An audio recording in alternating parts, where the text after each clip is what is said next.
सबको जय यीशु की।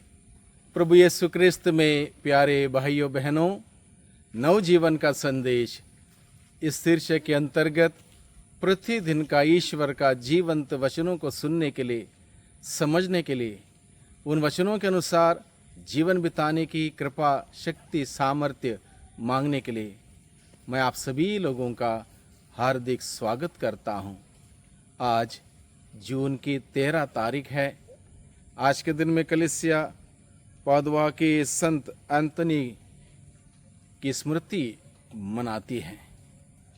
वो एक पुरोहित, एक धर्माचार्य और ईश्वर के विशिष्ट गुणों से, विशिष्ट वरदानों से, खूबियों से संपन्न व्यक्ति, जिनको ईश्वर ने विशेष गुण देते हुए लोगों को ईश्वर की ओर आकर्षित करने के लिए, ईश्वर की ओर लाने के लिए विशेष कृपा दी थी।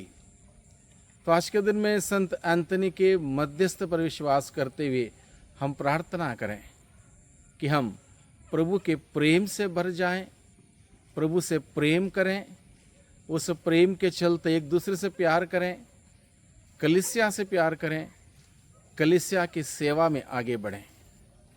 आज के सुसमाचार के द्वारा प्रभु हम सबों को धार्मिकता की गहराई के बारे में समझाते हैं। धार्मिकता कितने ज़रूरी है और वो धार्मिकता सच्ची और अच्छी धार्मिकता होनी चाहिए। वैसे हर कोई व्यक्ति अपने अपने धर्म को लेकर, अपने धर्म की धार्मिकता को लेकर जीता है, लेकिन आज के दिन में हमें समझने की ज़रूरत है प्रभु यीशु मसीह की धार्मिकता और प्रभु यीशु मसीह किस प्रकार की धार्मिकता चाहते हैं। इस बात को समझने के लिए प्रभु हमें बुलाता है। प्रभु यीशु के ज़माने में शास्त्री थे, फरीसी थे और अलग अलग लोग अपनी धार्मिकता का जीवन जीते थे। मुख्य रूप से प्रभु ने जिक्र किया है उनके ज़माने के शास्त्री फरीसियों की धार्मिकता का जिक्र करते हुए हम सबों को बताया है कि प्रभु किस प्रकार की धार्मिकता हम सबों से चाहते हैं। जैसे कि यहाँ पर लिखा है, मत्ती का सुसमाचार अध्याय 5 प्रसंग 20 से 26 का प्रसंग है। इसमें लिखा है, जहाँ प्रभु यीशु मसीह कहता है, मैं तुम लोगों से कहता हूँ, यदि तुम्हारी धार्मिकता शास्त्रियों और फरीसियों की धार्मिकता से गहरी नहीं हुई तो तुम स्वर्ग राज्य में प्रवेश नहीं करोगे। धार्मिकता क्यों चाहिए? स्वर्ग राज्य में प्रवेश करने के लिए हमें धार्मिकता का जीवन चाहिए। और किस प्रकार का धार्मिकता का जीवन चाहिए? शास्त्रियों की तरह नहीं, फरीसियों की तरह नहीं। इसलिए प्रभु ने कहा, यदि तुम्हारी धार्मिकता शास्त्रीय और फरीसियों की धार्मिकता से गहरी नहीं हुई तो तुम स्वर्ग राज्य प्रवेश नहीं कर सकते। शास्त्रीय और फरीसियों की धार्मिकता किस प्रकार की थी? वो प्रार्थना करते थे, शास्त्र पढ़ते थे, उपवास किया करते थे और दशवांश दिया करते थे। इस प्रकार से बहुत सारे धार्मिक क्रियाकलापों को करते थे, लेकिन इसके पीछे मकसद उनका ये था, एक प्रकार का दिखावा था, एक प्रकार का आडंबर था, जिस वजह से उनकी जो धार्मिकता का जीवन उनके स्वयं के जीवन को बदलता नहीं है। वो एक प्रकार का दिखावा बनकर रह जाता है। उनके दिल प्रभु से दूर थे, उनके होंठों से वो प्रभु की आराधना करते थे, लेकिन उनका मन, उनका दिल प्रभु से दूर था। और साथ ही साथ वो दूसरों की बुराई करते थे, दूसरों पर उंगली उठाते थे, और इस प्रकार का जीवन प्रभु को पसंद नहीं आया। इसलिए प्रभु ने कहा, शास्त्रीय और फरीसियों की धार्मिकता पसंद नहीं आई प्रभु को। इसलिए उनकी धार्मिकता से अगर हमारी धार्मिकता गहरी नहीं हुई तो तुम स्वर्ग राज्य प्रवेश नहीं कर सकते। बहुत ही गहरी बात प्रभु हमें आज के दिन में बताता है। इसलिए प्रभु ने इस बात को और गहराई से हमें समझाते हुए आगे उदाहरण दिया है। तुम लोगों ने सुना है कि पूर्वजों से कहा गया है, पहले पूर्वजों से कहा गया था, जो लोगों ने सुना है कि हत्या मत करो। हत्या करना बहुत बड़ा पाप है, आज भी बड़ा पाप है, हत्या नहीं करनी चाहिए। और हत्या का गहरा अर्थ प्रभु इस प्रकार से समझाता है, यदि कोई हत्या करे तो वह कचहरी में दंड के योग्य ठहराया जाएगा।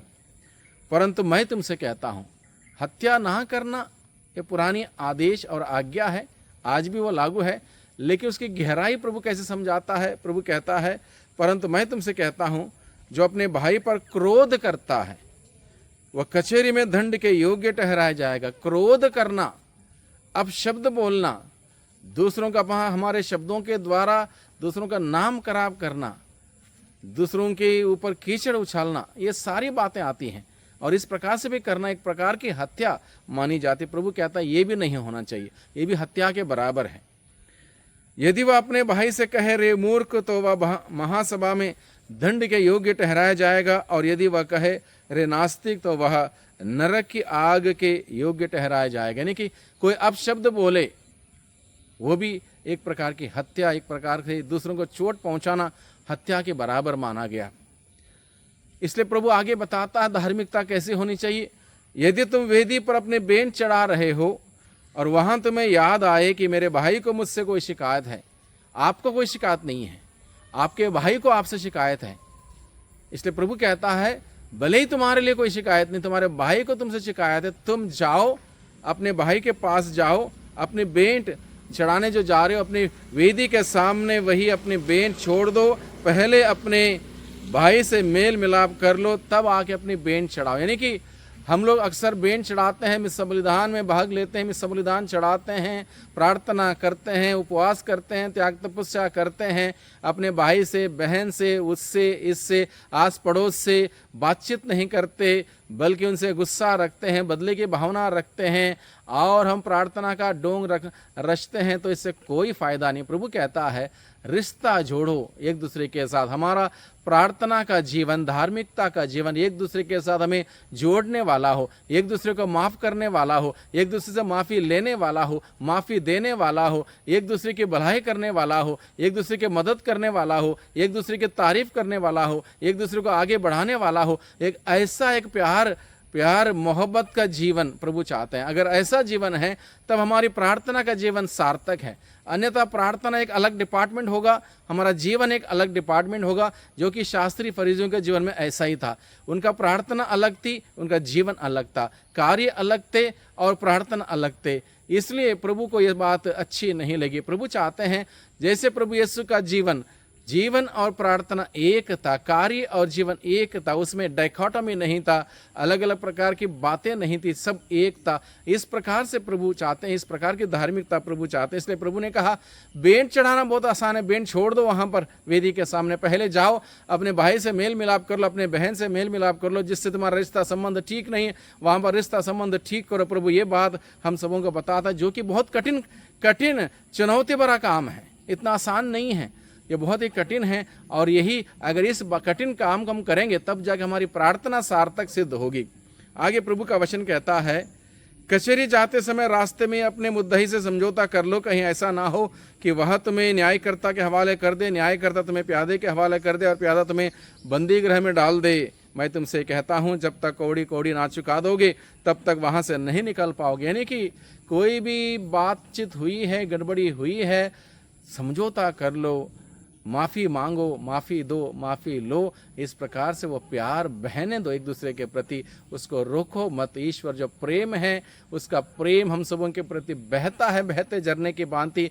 हम सबों को भी चाहिए कि हम भी उस प्रेम को एक दूसरे के साथ बांटें, कहीं पर भी रोके ना, किसी प्रकार से हम बाधा ना डालें। इस प्रकार का आज़ादी का, आनंद का, खुशी का, शांति का, प्रेम का जीवन बिताने के लिए प्रभु हमें बुलाता है। ये है प्रभु की धार्मिकता जो सबके साथ हमें जोड़ती है। जब हम सबके साथ जुड़े रहेंगे, प्रभु के साथ जुड़े रहेंगे, अन्यथा प्रभु के साथ नहीं जुड़े रहेंगे। इस प्रकार की धार्मिकता के लिए प्रभु हमें बुलाता है। तो आज के दिन में हम लोग प्रार्थना करें। हम सभी दुर्बल हैं, कमी कमजोरियों से भरे हुए लोग हैं।